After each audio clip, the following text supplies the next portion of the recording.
Hello everyone, my name is Jave Yoshimoto. I'm a digital artist based in Omaha, Nebraska.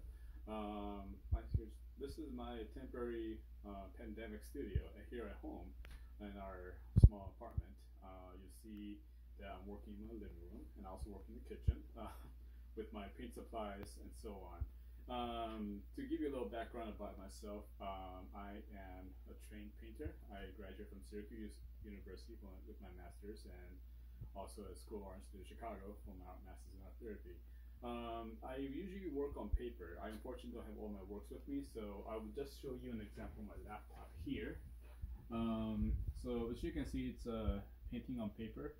I work with gouache mainly to make works about the humanitarian issues around the globe. I'm interested in natural disasters, man-made disasters, and human migration. So I've been volunteering and traveling the world quite a bit to learn more about these topics, take my own photographs, and work with different stories from people to make compositions such as this.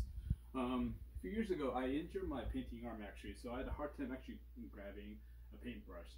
So not too long ago, I started, well, in 2017, I actually started working on digital illustration with Adobe Illustrator and Photoshop. So my works initially became a reproduction of my paintings that I've done on paper.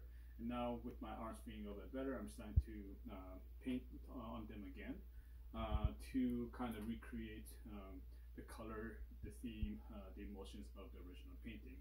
But the beauty about working in digital media is that I can also work in different sizes. So here I have a small version of one of my new pieces that I made from scratch. But also you can see that up here there is a larger version which is more detailed, and I can do a lot more with it. So the fact that I can work different scale is actually a pretty cool thing as far as like how to address this making digital slash traditional media sculpture and paintings. So I'm here to answer a few questions today. So thank you, Museum of Nebraska Art, for allowing me to post this video. So some of the questions that I'm here to answer is, what is my typical day in studio? So I usually just research images online to see, and also some of the current issues online today. On basically with the pandemic is basically the current theme. But yeah, so I search news stories, I search images, I listen to people's stories, and I just gather information. And once I do that, I start building up collages to consider different composition possibilities to see if I have a composition I can make there.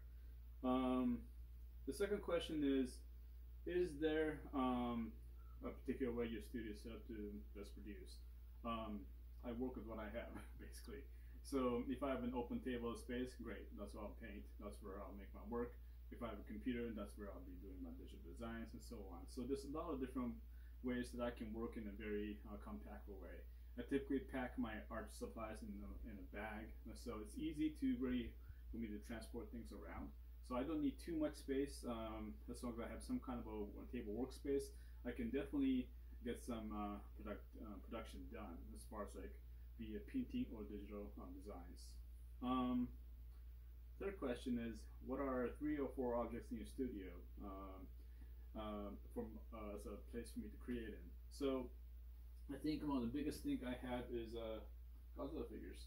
I used to watch Godzilla movies as a kid, but I remember seeing him being attacked wherever he went in Japan, and I just imagine him being the loneliest guy in the world. So I kind of feel that way sometimes, traveling to different parts of the country and being attacked by prejudice, racism, and whatnot, and I relate to Godzilla a lot. So you'll see on that Godzilla's in a lot of my artworks. Be it, and I don't know if you can see this, but there's Godzilla in here. There's also Godzilla in this piece, but it's really way up there in dark. And there's also Godzilla down here in my current piece right there. So yeah, so that's something that's always around. Obviously, art supplies, but I don't really need too much inspiration other than the necessary equipment, be it the paint supplies, art supplies, or the digital design equipment with my computer. Let's see. 4, do you listen to any music? I do not. I usually work in silence because I have a lot of thoughts going on in my head, and I am always fascinated by all the stuff that's going on in there. So my mind's pretty much filled to capacity. It's like all the different ideas. So I'm pretty good. I can drive, work in silence for long periods of time, and I'd be totally not distracted in any way whatsoever. So yeah, I'm a very fascinated kind of guy in my own brain. Number 5, let's see.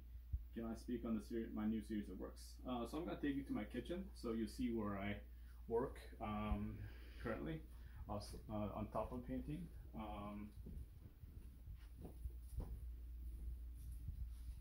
So I don't know if you can see this, but you can see that I have a computer set up right here, and I have a drawing tab set up right here. So I have 2 art softwares open. I have Adobe Illustrator on the left to do more graphic type work, and I do work on Photoshop on the right to do more organic shaped line drawings. So I do a combination of both that I put together into a composition, and so that's how I build and design before I send these images to start building laser cut sculptures one layer at a time. Anyway, as far as the topic goes, I'm currently focusing on the pandemic with the COVID-19 recently. So with this current particular piece, it's about the frontline nurses and doctors that work in a very dangerous situation, helping people who are in need, who are on ICU. So just a way for me to honor the hard work that they put into. Let's see. Next question is, can you offer any advice to beginning artists about creating works or creating space that they can work in? Yeah, it's more about a mental headspace than physical space for me. I think it's really about having the desire and the want to make. Because as long as we have that desire, we will make any situation work for us. And you know, we work with what we got, right? So it's like the saying goes, play the hand that you're dealt with. So make the best of the situation that you have. Here I have a small kitchen table, but it's enough for me to set up a computer space. And I have a small coffee table in the living room, but that's also good enough a situation for me to paint in. So as long as there's that desire, as long as there's that headspace and want to do so, that's really all it takes. They just start from that space. Let's see, number 7. What do you like and love most about Nebraska? I've been in and out of Nebraska, and now I've moved here permanently for the past 10 years. I bought my house in 2010 in Polk, Nebraska, actually, in a small village that's about 300 people. I like how widespread Nebraska is. I love the giant open skies. The people I encounter are great. And it's just this sense of wonder I get every time I'm out in the open space, and just being able to create and being able to be inspired. And you know, the number of people that I met here are also quite amazing too.